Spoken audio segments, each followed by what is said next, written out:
شب برات معنی نہیں معلوم، تعلق فقط ایک پٹاخے سے ہے، ایک بم پھوڑنے سے۔ شب برات بھی ہمارے پاس نہیں، یہ بھی مخلوط معاشرے کا اثر ہے۔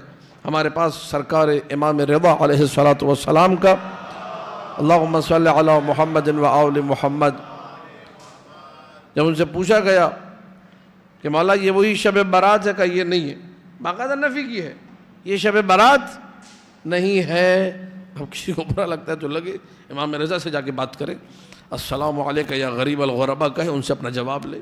یہ ہے مخلوط معاشرے کی دین، یہ ہے مکس معاشرے کا نتیجہ، یہ ہے شب نیمہ شعبان، یہ ہے عبادت کی رات، اگلے دن کا روزہ کئی سالوں کی عبادتوں سے افضل، اس میں بہترین اعمال، اس میں افضل ترین اعمال، اس میں سرکار صاحب الامر کی خاطر انسان 3 مرتبہ سورہ یاسین پڑھے نماز مغرب کے بعد، ہر سورہ یاسین پہ ایک چیز کو طلب کرے۔ پہلی سورہ یاسین زندگی طلب کرے، دوسری سورہ یاسین صحت و عافیت کو طلب کرے، تیسری سورہ یاسین اپنے رزق کو طلب کرے امام زمانہ کے صدقے میں، ساری رات مانگے سرکار کے صدقے میں، تاکہ اسے احساس ہو رات بھی انہی کی ہے اور دن بھی انہی کا ہے۔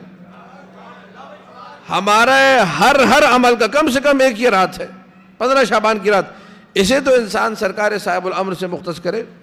اب وہ لوگ واقعاً کتنے نادان ہیں، ذرا ایک لمحے کو سوچئے، جو پٹاخہ پھوڑ کے یہ سمجھتے ہیں کہ ہم بڑا نیک عمل کر رہے ہیں۔ پٹاخہ پھوڑنا کوئی نیک عمل نہیں، اس کا خوشی سے بھی کوئی تعلق، نہ جانے کتنے لوگوں کو اذیت ہوتی ہوگی۔ پیسہ خرچ کرنا ہے سرکار کی خوشنودی کے لیے، یہ دنیا کے مومنین موجود ہیں، ان کا منہ میٹھا کراؤ۔ اپنے ہاتھ سے اگر ان کے منہ میں مٹھائی رکھی، اللہ اکبر، اتنا اجر عظیم ہے جو قابل بیان۔ کیوں ہے یہ؟ محبت سرکار صاحب الامر میں۔ سرکار کی محبت اگر کسی کے دل میں نہیں، اسے اپنے ایمان پہ شک کرنا چاہیے۔ یہ پورے سال میں وہ مبارک ترین رات، مبارک ترین دن، جس رات اور جس دن میں میں اور آپ اپنی محبت کا اظہار کر سکتے ہیں کہ میں سرکار صاحب الامر کا فدائی ہوں، ان سے محبت کرتا ہوں، ان کے وسیلے میں رزق ملتا ہے، ان کے وسیلے میں مشکلیں حل ہوتی ہیں، ان کے وسیلے میں معاملات بہتر ہوتے ہیں۔ آج ان کی آمد نورانیہ کی شب ہے، اسی لیے سرنامہ کلام میں نے آیت پڑھی سورہ زمر کی مشہور و معروف آیت، وَأَشْرَقَتِ الْأَرْضُ بِنُورِ رَبِّهَا، اور زمین جگمگا اٹھے گی اپنے رب کے نور سے۔ اشراق جگمگانا، اشرقت الارض زمین جگمگائے گی، کس سے جگمگائے گی؟ بنور ربہا، زمین کے رب کے نور سے۔